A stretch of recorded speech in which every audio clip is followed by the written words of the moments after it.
Hi there, Heather Steves here, and today in my process video I'm going to share with you how I select my papers for some of my layouts. So I have my pictures all ready to go, and they are summer cruise themed, so I've pulled out all my collections that have that same kind of theme in them, but I'm not liking how any of them really glow with these photos because they're not blue the way that the water is blue. So I found this Easter themed one and it seems to work, but then as soon as I pulled out this nice ombre paper, I thought this is definitely the one.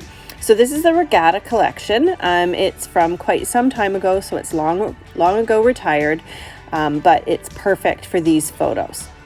So even though the blue in this package is still a little bit different than the blue water in the pool, I just love the way that reddish pink color ties in with the slide in that one photo. And the blues there's a few different colored blues, so I think that it still works and ties in very well with everything.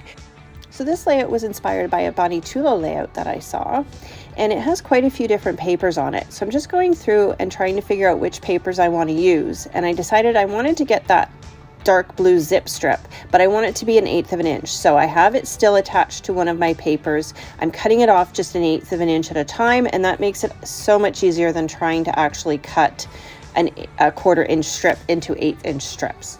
I'm also going around and cutting a few of my other papers that I'm pretty sure I know I'm going to use in certain placements. And this little 6x6 square or whatever size it was actually needs to be a bit bigger, but it's going to be covered up. And I've shown how to do this in a previous video to lay it out so that you don't actually see the seam. So I'm just going to do a dry fit, which is just laying everything out, and then that's going to help me just to finalize exactly where I want all of the papers and which other ones that I need. So now I'm just going to add these dark blue ones on both sides, but you see that I'm overlapping them, so that's because it's supposed to be a longer piece, and I'm just going to hide the seam behind these other pieces that are going to go across them. So I'm just going to tuck some of these pieces underneath so that I can get a better feel for what it's going to look like, because in the end they will be shorter and I don't want to waste paper, so I'm going to actually use those for both sides. So as I was playing around with the placement of my different pattern papers, I thought to myself that I should probably mat my photos. So I ended up deciding to mat them in white daisy, and then I'm just playing around with the spacing and where they're going to sit on my layout. So now I went ahead and attached all of the larger pieces of paper, and that makes it a lot easier for me to figure out the sizes of these horizontal strips. So I'm also punching the ends of them with my chevron punch, but this larger piece of course won't fit into the punch, so I need to cut it by hand. So typically I do cut most of my chevrons by hand, but this time I thought I would use the punch because it would be quicker.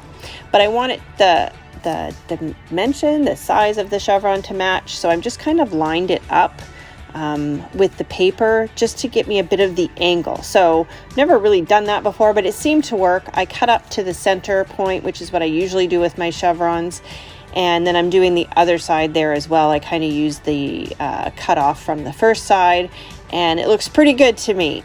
So now that I have the chevrons all done, I have to figure out the placement of them. So I'm lining up my photos, figuring out where I want them to sit. But I have to do this because of those blue pieces that are going to have a seam in it. So I need to make sure that the seam is underneath these other pieces. So I'm just using my ruler here, and I'm measuring two things. I'm measuring how big I want the chevron to be, but also how far from the bottom of the page I want it to sit. So then that's allowing me to now cut these blue pieces so that I know that the seam is going to be underneath of the chevron piece. So I have been known to do this when I haven't been covering it up, and it does also work if you can get a nice tight fit, but it's just as nice to have it covered up, and then you don't have to worry about anybody seeing the seam.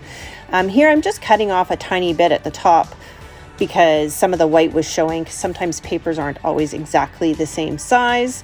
And now I'm moving on to the other side, and I have to make sure that I line these ones up nicely as well so I can get those dark blue pieces on there, and then you won't see the seam on that side either. So I'm using my grid ruler here again. You might think that I'm using it to line it up against the red, but I'm actually lining it up from top to bottom, and I'm using the grid to measure that correctly. Now I realized after I attached this little flaxen piece that it wasn't quite lined up with the other page. So I had to lift that up and move that little blue piece down a little bit so that it would look even and match up better. So I just stuck that back down, and now I am lining up my photos so that I can place these other two pieces with the chevron ends on them.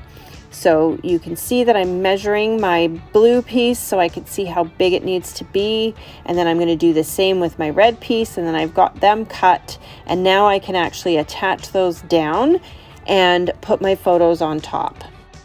So I'm going to use some foam tape to add some dimension, but I'm going to use it on my photos. So I'm going to attach this 4x6 down first, and then I'm going to add the foam tape to my little 2x2 photos.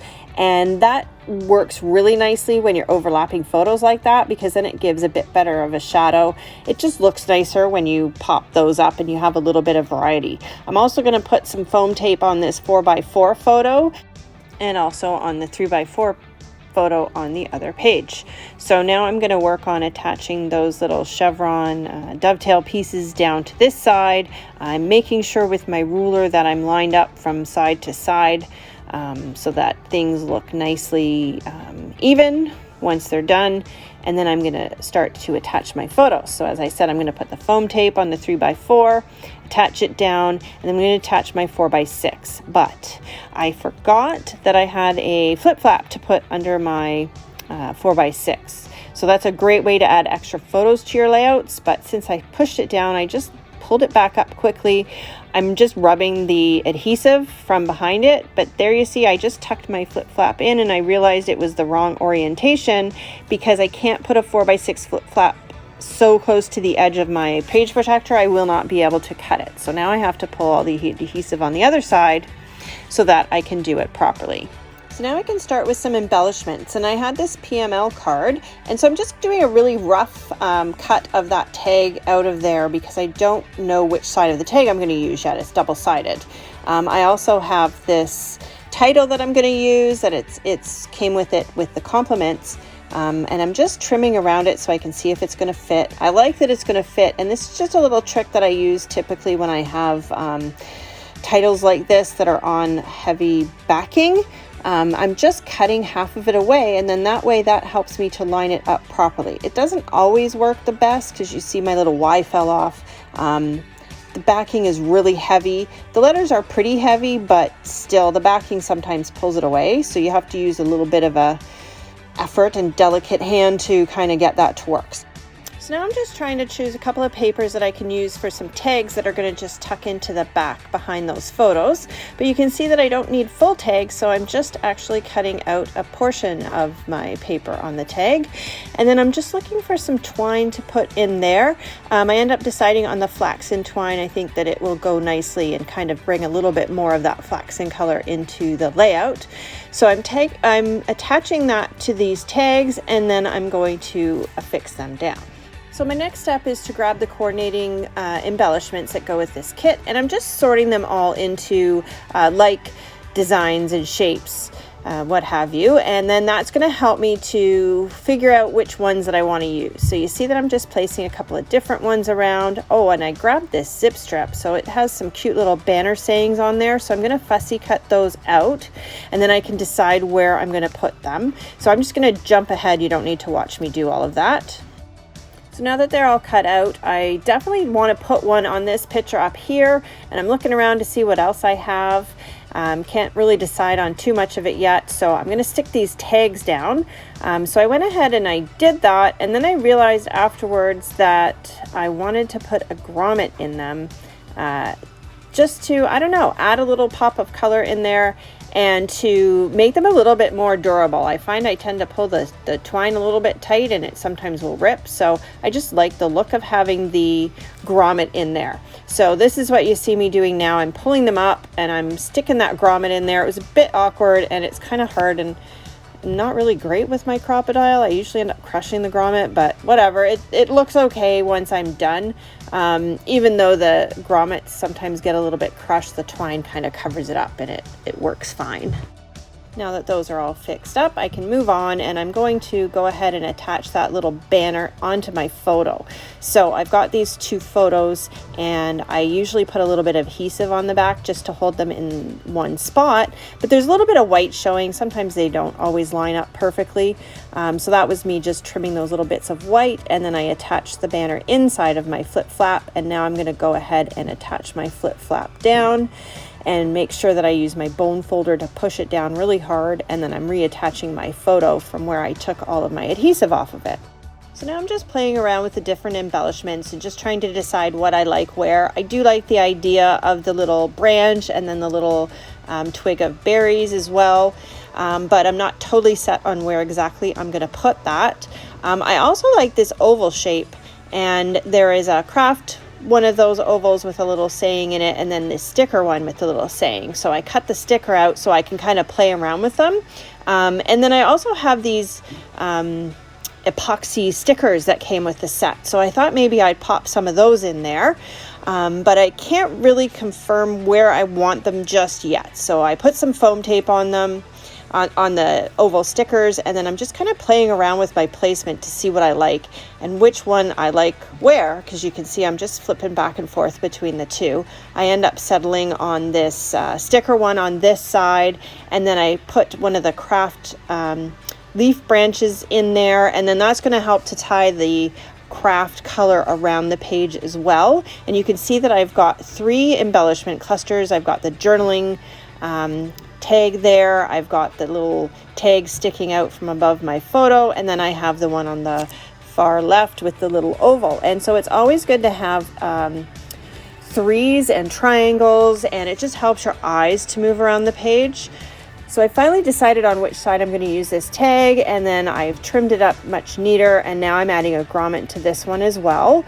It already had like a fake colored grommet in there, but I just put the same color basically on top, and it looked quite nice. And then I was going to put a different piece of twine in there, but I ended up settling on the flaxen and keeping it the same. And now I'm just figuring out where to put the rest of my little embellishments. So I was really struggling with how I was going to embellish this little tag here. I really wanted the oval there, so I finally did decide to put it on the bottom, and then after moving the little epoxy stickers around, I finally settled on the fact that they would look good just like that at the top of that, and then that creates its own little small visual triangle.